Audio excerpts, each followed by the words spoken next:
बरतानिया में काम तो पे रवाज है कि जब कोई आपका प्यार फोत हो जाता है तो उसके लिए कोई ऐसा काम किया जाता है जिसको हम अपनी ज़बान में सदका जारिया कहते हैं।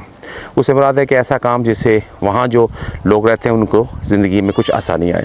इसी में एक चीज़ ये होती है कि जो इंसान दुनिया से चला जाता है उसके नाम पे अक्सर पार्क्स में या ऐसी जगह पे जहाँ लोग बैठना चाहते हैं और बैठने की जगह ना हो वहाँ बेंच लगा दिए जाते हैं। अब जैसे ये आप देख रहे हैं तो ये बेंच है जो ये जॉन डिक के को था जो फोत हो गया, जिसकी तारीख़ी पैदाइश 1930 और 2000 में फोत हुआ, उसके हवाले से लिखा हुआ। उसमें लिखा हुआ है, पहला वाज़े आप पढ़ सकते हैं, in loving memory of a dear husband dad grand and brother.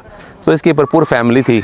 जब ये जॉन डिक फोत हो गया तो उसकी फैमिली ने उसके नाम पे ये एक सदका जारिया कर दिया और एक बेंच यहाँ रख दिया ताकि जो लोग यहाँ आते हैं वॉक करने के लिए, क्योंकि ये एक खूबसूरत सा पार्क है और ये आपसे ट्रैक बना हुआ है, वॉकिंग ट्रैक बना हुआ है झील के साथ साथ। तो जो लोग यहाँ आते हैं उनको आसानी रहे जब वो आएँ, अगर वो बैठना चाहें तो यहाँ बैठ जाएँ।